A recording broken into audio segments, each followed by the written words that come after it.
Hello and welcome to Advent Broadcast Network News. This week, we will highlight a number of stories from around the world, including Peru Adventists distributing 1 million books to promote reading, a classroom in Niger catching fire and killing at least 24 school children, and many more. Stay tuned to the end. Remember to like the video, leave your comments, and also share.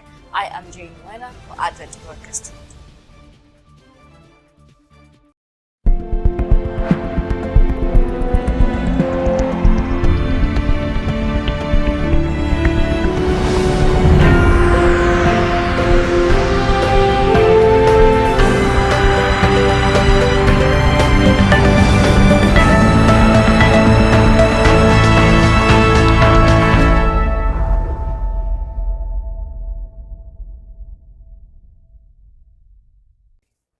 Adventists in Peru distribute 1 million books to promote reading.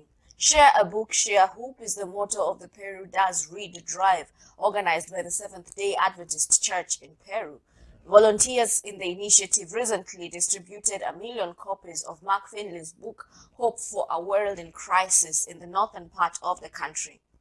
The church has organized a similar drive every year, promoting it through all its institutions. In 2021, the drive was launched on October 24th and ended on October 30th. On each of those days, Adventist volunteers distributed thousands of books. Regional church leaders shared that the initiative is based on a desire to promote reading in their country. Volunteers walked through major cities, parks, and public squares, following pandemic-related restrictions and social distancing protocols, to hand out books. Leaders also said they planned several drive-related activities with the assistance of strategic partners, a delivery plan to local and regional government offices, and prayer drives outside health facilities and shopping centers. The plans included visits to fire stations, police stations, and army bases. Finally, another group distributed books in companies and stores and stopped at strategic corners of major cities. Volunteers also distributed the books door to door. In addition, Adventist volunteers ordered digital copies of Finley's book to people they met. The 2021 initiative was launched with a live-streamed ceremony for the Adventist Church in Northern Peru on October the 21st. North Peru Union Mission President Daniel Montalvan emphasized the importance of prayer for the drive's success. The initiative included special moments of prayer in public places, asking God to guide the nation as it tries to recover from the deep crisis caused by the pandemic. Among the residents of Peru who got a free copy of Hope for a World in Crisis was Peru's President Pedro Castillo. Castillo congratulated the organizers of the initiative for distributing free books to the population during his official visit to the country's north on October 25th. Adventist Pastor Eli Monteza was distributing copies of the book when the president arrived in the city. Monteza was eventually allowed to see the president and his son Arnold to give them a copy of the book. This was as posted on the South American Division Spanish language news site.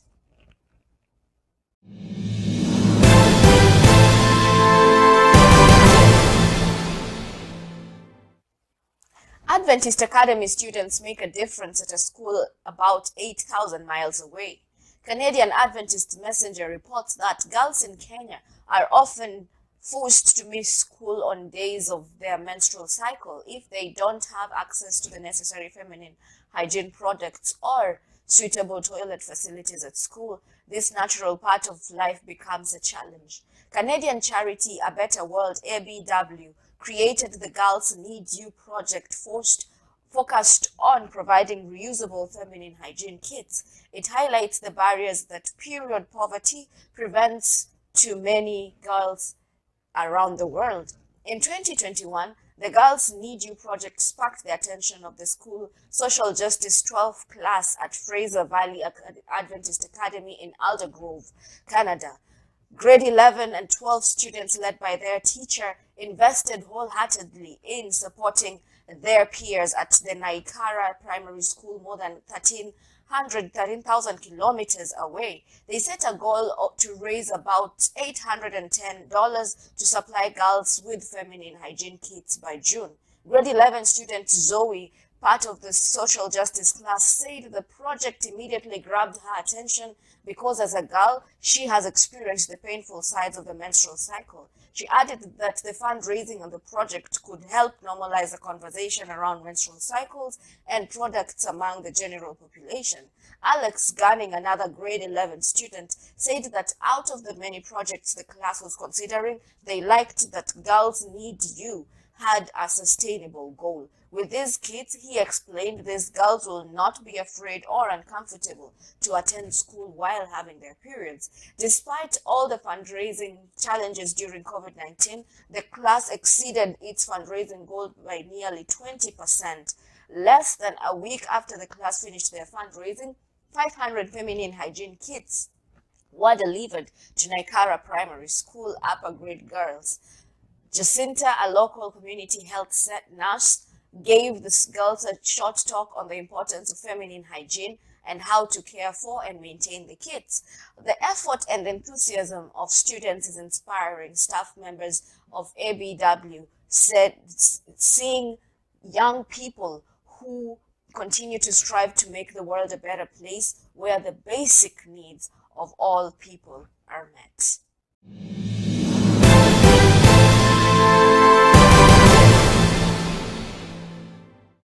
In Iraq, tensions are rising after a failed bid to assassinate the prime minister. The failed assassination attempt against Iraq's prime minister at his residence on Sunday has ratcheted up tensions following last month's parliamentary election, in which the Iran-backed militias were the biggest losers. Helicopters circled in the Baghdad skies throughout the day, while troops and patrols deployed around Baghdad and near the capital's fortified green zone, where the overnight attack occurred. Supporters of the Iran-backed militias held their ground in a protest camp outside the green zone to demand a vote recount. Leaders of Iran-backed factions converged for the second day on a funeral tent to mourn a protester killed on Friday. Many of the faction leaders blamed the prime minister for the violence. Prime Minister Mustafa al-Kadhimi suffered a light cut and appeared in a televised speech soon after the attack by armed drones on his residence. He appeared calm and composed, seated behind a desk in a white shirt and what appeared to be a bandage around his left wrist. 7 of his security guards were wounded in the attack by at least 2 armed drones, according to the 2 Iraqi officials. They spoke on conditions of anonymity because they were not authorized to give official statements. Al-Kadhimi called for calm dialogue. Condemnation of the attack poured in from world leaders, with several calling Al-Kadhimi with words of support. They included French President Emmanuel Macron, Jordan's King Abdullah II, and British Prime Minister Boris Johnson. Saudi Arabia called the attack an apparent act of terrorism. Egypt's President Abdel on Facebook urged all sides in Iraq to join forces to preserve the country's stability. Secretary of State Antony Blinken talked to Kadhimi and to relay the U.S. condemnation on the attack and to underscore that the U.S. partnership with the Iraqi government is steadfast. Also on Sunday, Al-Kadhimi met with Iraqi President Barham Salih and headed security and cabinet meetings. A security video showed the damage to his residence. A van parked outside the residence badly mangled, a shallow crater near the stairs, cracks in the ceiling and walls of a balcony, and broken parts of the building's roof. 2 unexploded rockets were filmed at the scene.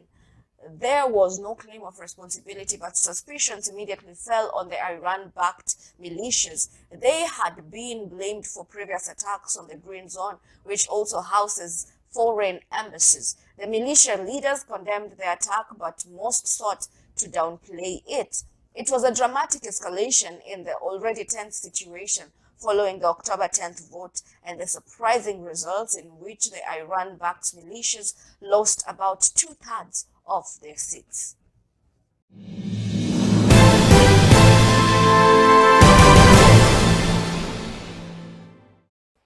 Women's ministries thriving during COVID-19 pandemic. Since the start of COVID-19 pandemic, women ministries across the British Isles quickly had to adapt and find new and creative ways to continue helping women to build relationships and share their stories amidst unprecedented challenges. A video report recently released by Sharon Platt MacDonald, Director of Health, Adventist Community Services and Women's Ministries at the British Union Conference, BUC, summarizes the efforts and remarkable work done by women across the country to support people during the pandemic.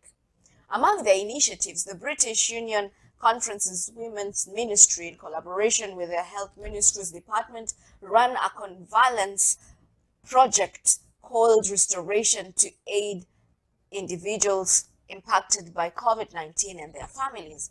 Working in partnership with One Vision, an outreach ministry group led by Enoch Kanangaraj, Project Restoration provided over 230 meals per day in the community. In addition to tasty meals, community contact cards were delivered with safety guidelines on the front and hope messages inside. These cards included contact details for those needing emotional support or simply someone to talk to. The Bereavement Care Befriender initiative delivered over 500 copies of Comfort, a book on grief and loss, to individuals experiencing bereavement during the pandemic. Moreover, well-being books, bags stocked with resources and goodies were distributed to individuals impacted by COVID-19, and online meetings were organized to build emotional strength and resilience.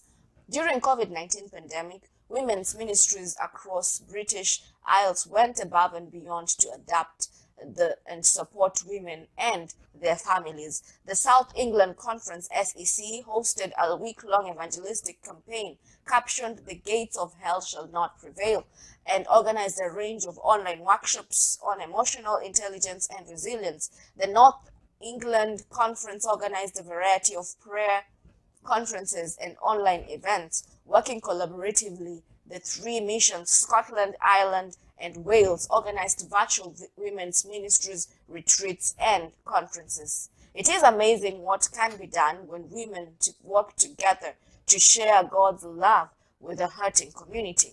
Karen Holford, who is the Director of Family, Women's, and Children's Ministries at the Trans-European Division, says she is so proud of the achievements of the women in the British Union Conference and across the entire division.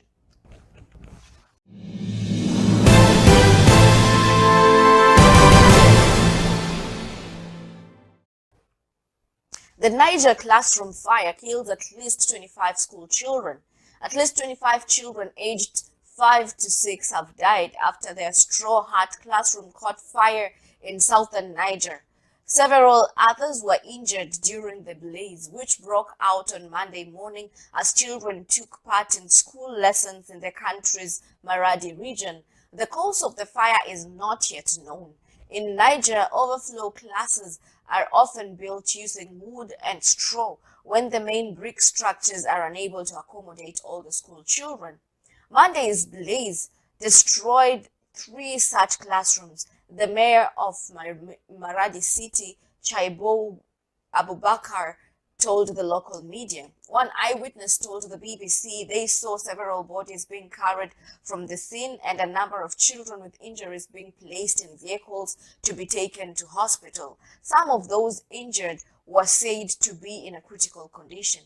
All classes at the school have been suspended. While it is not uncommon for fires to occur in school outbuildings in Niger, it is rare for one to result in so many deaths. However, earlier this year, some 20 children died in a similar fire in Niger's capital, Niamey, after becoming trapped behind the school gates.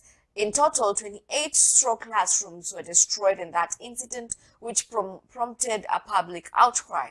Most of those who did not manage to escape were attending the school's nursery.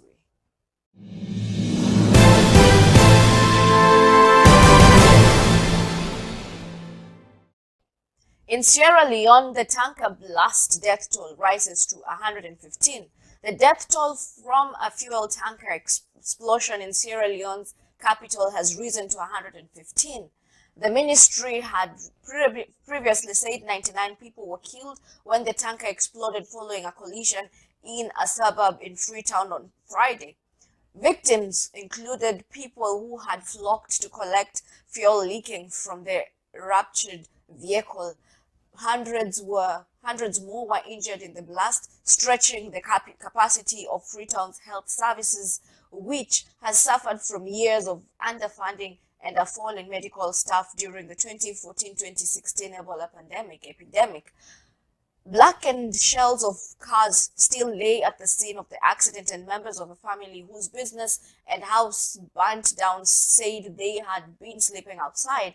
Since the incidents, they had not received any personal help yet, a place to sleep, food to eat, and nothing yet to like that, said Mohammed Lamin, the owner of Wellington Bar and Beverage Shop. Mansouri said he had told people to run away from his bar just before the tanker exploded, but one staff member was killed. Similar accidents with tankers trucks have killed scores of people in sub-Saharan Africa in recent years, including Tanzania and Democratic Republic of Congo, when people gathered to collect spilled fuel and were hit by secondary blasts. A funeral for victims of the explosion was due to be held on Friday afternoon in Freetown.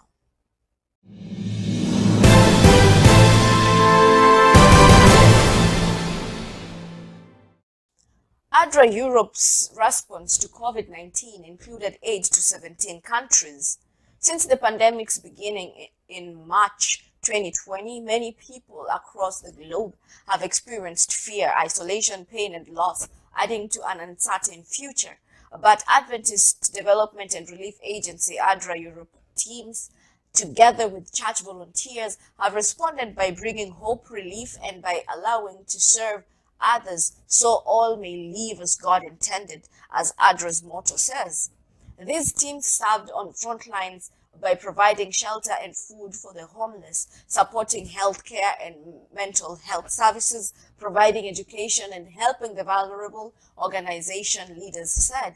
The WHO, the World Health Organization, declared a worldwide pandemic on March 11, 2020. This unprecedented crisis created dramatic social challenges. The poorer and most vulnerable in the society have been affected, and even middle-class Europeans have been forced to seek government social support. Employees at ADRA Europe offices work with people from developing countries every day.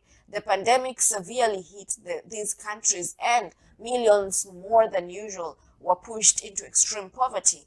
ADRA Europe teams were called to react in a fast and organized way. All over the region, ADRA created partnerships with local churches, local officials, and other partners to support the most affected in society. ADRA teams from richer donor countries reacted by strengthening their links with their government. Thus, they secured funding for relief activities in poorer countries.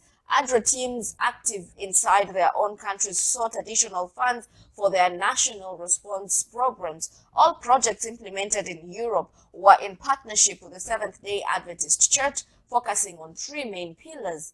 ADRA leaders reported that the pillars included education by supporting the children to get some instruction even when the schools were closed. It also included health, as they organized the distribution of personal protective equipment and provided psychosocial support. Finally, it included the care of people's livelihood by distributing food and vouchers to needy families, minorities, and the homeless. The ADRA network started with some initial projects as a response to the COVID-19 virus outbreak. 17 countries in Europe, 9 from the Inter-European Division, and 8 from the Trans-European Division received ADRA financial support to implement relief activities. ADRA International's Emergency Management Unit in the U.S.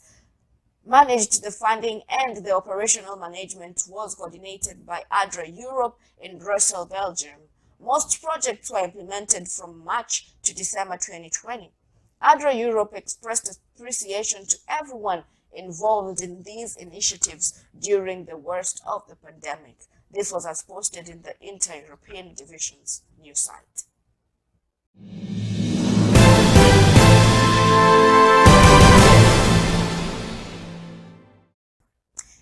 India, the Zika outbreak surge sees nearly over 100 cases. At least 89 people, including 17 have tested positive for the Zika virus in a surge of cases in the Indian city of Kanpur, its health department reported. First discovered in 1947, the mosquito-borne virus Zika virus reached epidemic proportions in Brazil in 2015 when thousands of babies were born with microcephaly, a disorder which causes babies to be born with abnormally small heads and underdeveloped brains. There has been a surge in cases of Zika virus, and the health department has formed several teams to contain the spread. Dr. Nepal Singh, Chief Medical Officer of Kanpur district in India's most populous state of Uttar Pradesh, told the Reuters.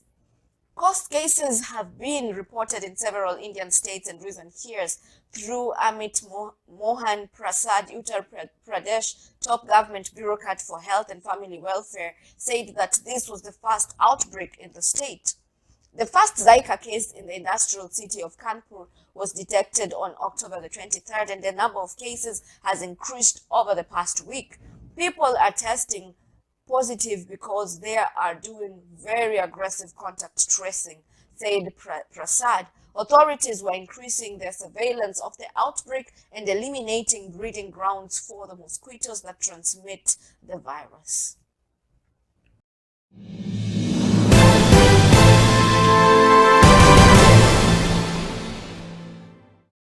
The Chinese government adds anti-Christian propaganda to movies for kindergarteners during a field trip. The Chinese Communist Party, CPP, is unrelenting in its pursuit to wipe out Christianity from the country. Now the government is even trying to brainwash children as young as 3 years old into believing that it is an illegal religion. Beta Winter reports that nearly 100 kindergarteners in the district of Jiucheng were taken on a tour of a science museum last month. The trip started off as fun as they learned how to drive a train and ride a helicopter. These 3 to 6 year olds were subjected to a program about preventive education and were cautioned that Christianity is an evil cult. The children were given illustrated booklets, then forced to watch cartoons that delivered a negative message about Christianity. In fact, one movie portrayed the Church of the Almighty God was wicked as people in the movie warned one another against its superstition. This is part of an ongoing campaign by China's communist regime to teach children to hate God. CBN News previously reported that school children has been trained for years to report to their family who espouse Christian views. In September, dozens of students and staff members were arrested in China's province after local authorities raided a Christian high school and confiscated multiple items belonging to the school. At least 30 CCP officials, police officers, religious affairs bureau officials, and local school district administrators seized computers and documents from Maizi Christian Music High School. A day before the incident took place, Principal Zhu told several teachers that authorities had phoned his landlord. The principal then advised the educators to get ready for the test. In another case earlier this year, one Christian mother said her child appeared to be acting differently after attending school and listening to this propaganda. China is ranked 17th on Open Doors 2021 World Watch list of countries where Christians suffer the most persecution.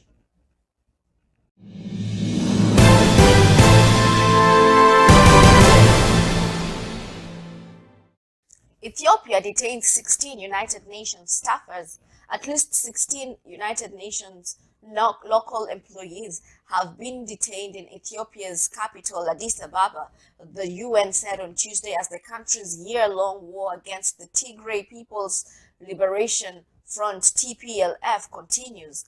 The ethnicity of the detained UN staffers was not immediately clear, although there are reports of widespread arrests of ethnic Tigrayans. UN spokesman Stefan Dujarric told reporters that the international agency was working with Ethiopian government to ensure the release of the UN staffers. Ethiopia declared a state of emergency on November the 2nd, after forces loyal to the TPLF claimed to have seized two strategic towns, Kambolcha and Dessie. The proclamation permits the government to impose a curfew and arrest people suspected to be supporting the Tigrayan forces who have been fighting the government for the past year. The head of the state-appointed Ethiopian Human Rights Commissions, Daniel Bekele, said that the commission had received reports of arrest of Tigrayans in the capital and was monitoring the arrests. Ethiopian police have denied making it ethnically motivated arrests, saying that they are only targeting supporters of the distant Tigrayan forces. Some sources, however, say that all the detained humanitarian staffers are Tigrayan. Early last month, the Ethiopian government expelled 7 UN officials from the country, accusing them of supporting the Tigray forces, a move that drew condemnation from other nations and international agencies. Envoys of the African Union, AU, and the US are working to encourage a ceasefire between Ethiopia's government and Tigray forces. The conflict, which began in November last year, has intensified in recent weeks after the TPLF pushed south. The Tigrayan forces and their allies have also threatened to march on Addis Ababa. Thousands of people have been killed in the war and millions have been displaced. The conflict situations are further exacerbated by famine-like conditions which have put millions of people at risk of starvation. The Tigray region is particularly hard hit as government blockades have been set up to deny food, medicine, and other aid from potentially reaching. Earlier this year, the Ethiopian government designated the TPLF as a terrorist group.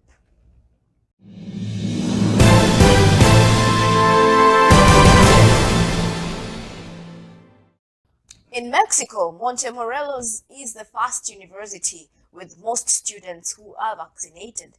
Montemorelos University, MU, a Seventh-day Adventist institution in Mexico overseen by the Inter-American Division IAD, reported to its board at IAD year-end meetings the adjustments and strategies put in place after the school closed its campus at the start of the pandemic in 2020.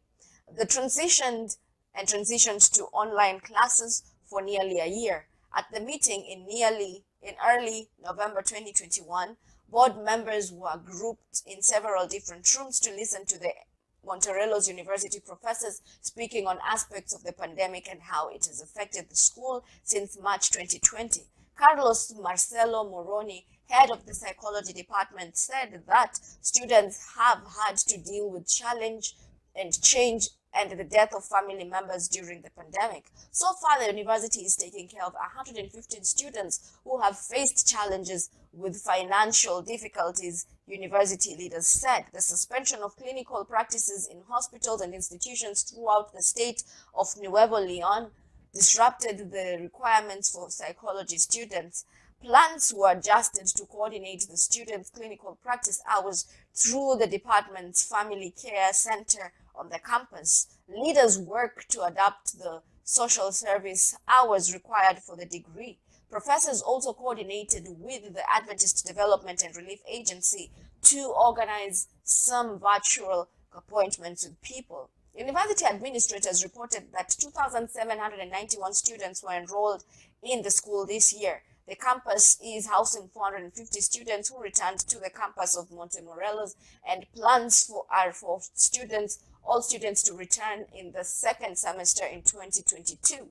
University reported that it's strict about the ongoing guidelines on the campus and coordination of the students and improved technological advances on campus, among others. They were the first university in Mexico with the most of its students vaccinated as soon as state officials offered to provide that service. Their general assemblies are taking place with social distancing measures, and they are expecting to transition into having all their students at back to school by 2022.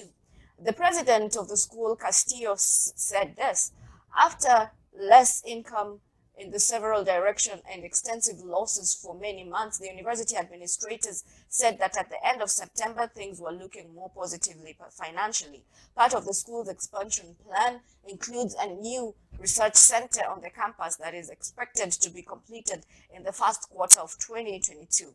Montemorelos University leaders said that the university has an educational commitment that follows its vision statement and a series of institutional goals and work plans for each program, residence hall, cafeteria, and support area. The final version of the comprehensive institutional plan will be voted on in May 2022. This was as posted by the Inter-American Division's news site.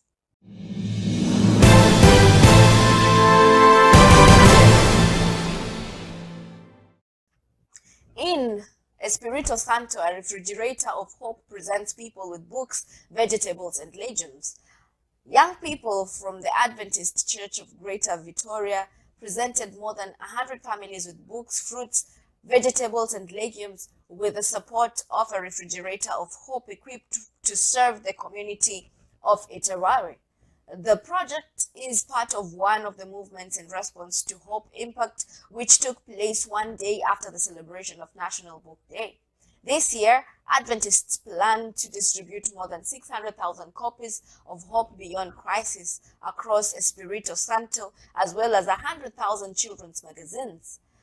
Another group of volunteers prepared breakfast and conducted free book delivery to distribute hope. The refrigerator of hope was set up in the square of the neighborhood of Iterare throughout the morning. Residents had the opportunity to pick up a copy of the book and a kit containing apples, potatoes, carrots, cucumbers, and oranges. The Kapik Saba Youth Initiative sought to reinforce the idea that there is hope despite the pandemic and the economic crisis that is plaguing the country, which is reflected even in the rise of food prices. In addition to the refrigerator, another action devised by young people to reduce contact with the public was placing letters on balloons scattered around the square. The group wrote motivating messages with a printed QR code directing the reader to the book in digital format. In El Dorado, Sarah volunteers delivered the books through delivery of hope. The group spread a phone number to encourage the audience to call. Residents in the region who came into contact received a visit from a young man at their door holding a book as a gift to the customer. In addition, residents who passed in front of the Adventist Church in El Dorado neighborhood were served breakfast with cake, bread, fruit juice, and to complete the menu, a book. This was as published by the South American Division's Portuguese news site.